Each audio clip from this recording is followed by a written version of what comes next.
সমস্যা যদি তোমরা না বুঝো, আমি এখানে 14 আসনের ক্যান্ডিডেট ওখানে 1.5 ঘন্টা সময় দিচ্ছে। আমি যদি ওনার ভিতরের পাস না বুঝি তাহলে আমি কিসের নেতা?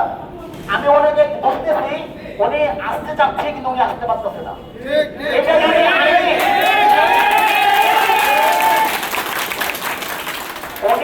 উনি আমাকে যথেষ্ট পরিমাণ সম্মান করে, যেটা আমি ওনাকে ওই পরিমাণ সম্মান দিতে পারি নাই। আমি 1.5 ঘন্টা যাবত বসে আছি মহানগরের সেক্রেটারি, আমার একটার পর একটা বিভিন্ন ধরনের প্রোগ্রাম থাকে। উনি ওখানে বসে আছে, উনি উঠে আসতে যেতে বারবার ওনাকে বসে দিতেছে। আমি যদি এখানে চলে যেতাম, এখানে উনিও অপমান হইতো, আমিও অপমান বোধ হইতাম। কার কাছে? নেতা কর্মীদের কাছে। নেতা কর্মীদের কাছে না? কেউ যদি বসো, কেউ যদি ব্যবহার খারাপ করে কারো প্রতি, হুটহাট করে রিয়েক্ট করে, সে একটা দায়িত্বশীল জায়গা থেকে আশেপাশে মানুষ, ভদ্র মানুষ যদি দেখে তার রিয়েক্টে এমন, তুমি চুপ করে আসো, তারপরও অপমান কে হবে? অপমান সে হবে। তুমি সে ব্যবহার খারাপ করছে, তারপর তুমি রিয়েক্ট করো না, তুমি দায়িত্বশীল জায়গা থাকতো, অপমান সে হবে। একজন মানুষ বারবার জনসাধারণের মাঝে প্রোগ্রামে, লাইভে, অনলাইনে বরাবরই রিয়েক্ট করতেই থাকে। তার জবাব দিও দেয় না, সে নিজেই অপমান হয়। মাঝে মধ্যে ছোট ছোট শর্ট ভিডিও বের হয়, তার রিয়েক্ট গুলি বের হয়। অপমান কে হয়? আমি যে মহানগরের সেক্রেটারি, আমার তো কোনো শর্ট ভিডিও কোনো জায়গায় বের হয় না, বের হয়। আমি যদি ব্যবহার ভালো করি, সম্মান কে পাবে? আমি তো পাবো। অবশ্যই ব্যাপার রিয়েক্ট করি, হুটহাট করে যারা যার সামনে রিয়েক্ট করে ফেলাই, তার সম্মান বুঝি না, তার পাস বুঝি না, সে পোস্টে আছে কিনা, সে আমার পোস্টে কোন লেভেলে আছে মহানগর বোঝে না, সে বারবার রিয়েক্ট করে, সে নিজে সম্মান হানি হয়। আজকে যে বিষয়টা হয়েছে, আমি তার দোষ দিব না যে রিয়েক্ট করছে, তার কথায় যে জবাব দিচ্ছে আমি তারই দোষ দিই। আমার ভাইয়ের দোষ দিব, আমার ভাইয়ের দোষ দিব, রিয়েক্ট করে আমার ভাইয়ের দোষ। তার কথা মতো সে উত্তর দিল কেন? অনেক জায়গায় অনেক চেয়ে বেশি বলার থাকে, করণীয় থাকে, আমি চুপ করে মাথা নিচু করে চলে আসি। অনেক প্রোগ্রাম হয়েছে, যতটুকু সম্মান পাওয়া দরকার আমার এখানে। আমাদের ক্যান্ডিডেট আছে 14 আসনের ক্যান্ডিডেট আছে, সে নিজে পর্যন্ত তার চেয়ার আমার জন্য ছেড়ে দেয় বসার জন্য, তার পাশে থাকে, বসে থাকে। অনেক প্রোগ্রামে আমি দেখি, আমি কি তার দোষ দিব? প্রোগ্রামটা ওনার প্রোগ্রাম, ওনার নির্বাচনের প্রোগ্রাম। উনি যদি ওনার চেয়ার খালি করে আমাকে বসতে দেয়, আমি যদি ওই প্রোগ্রামে রাগ করে না যাই, ক্ষতিটা আমার বোনের হবে। সে ওনার ক্ষতি করছে।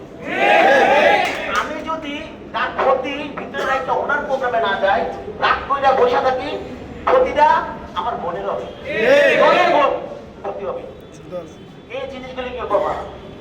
আজকে আমি 1.5 ঘন্টা যাবত বসে আছি, তোমরা অনেকে রাগ হয়েছে, অনেকে বলছো ভাই আপনার জায়গায় আমি থাকলে আমি উঠে দিতাম, অনেকে বলছে ভাই উঠে আর 1 মুহূর্তে বসে তুমি, অনেকে উঠে হয়ে গেছে, অর্ধেক পাশা দিয়ে অর্ধেক উঠে গেছে, ভাই চলেন থাকা যাবে না।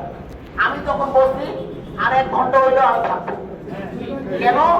আমি ওনার পাশ বুঝি, কারণ আমিও তো একটা নেতা।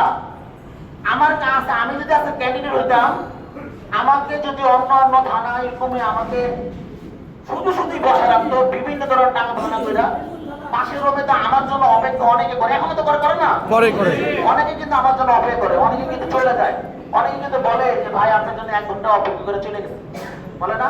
বলে। তারাও তো আমাকে এক দোষ, ওনার মতো দোষী ভাবতে পারবে না।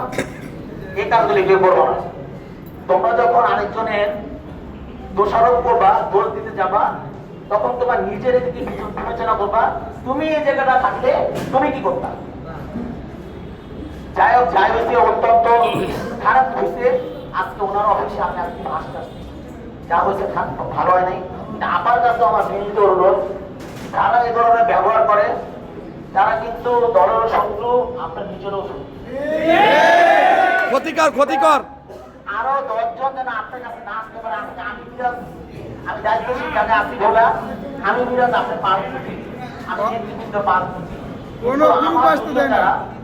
যারা নতুন রাজনীতি করতে চায়, যারা এতদিন স্বৈরাচারী সরকারের সময় রাজনীতি করতে ভয় পাইছে, আওয়ামী লীগ না করতে ভয় পাইছে, তাই বলে যে আসে নাই বলে সে আওয়ামী লীগ তা না। এরাও এখন বিএনপিকে ভালোবাসে, মনে করেন ভালোবাসে, যারা এখন রাজনীতি করতে আসছে। যেমন আপনি ঢাকা 14 আসনে নতুন ক্যান্ডিডেট, অনেকে আপনাকে ভালোবাসে, কারণ একটা পরিবারের প্রতি আমরা অনেক দিন যাবত এই ঢাকা 14 আসন জিততে হয়ে যাবে।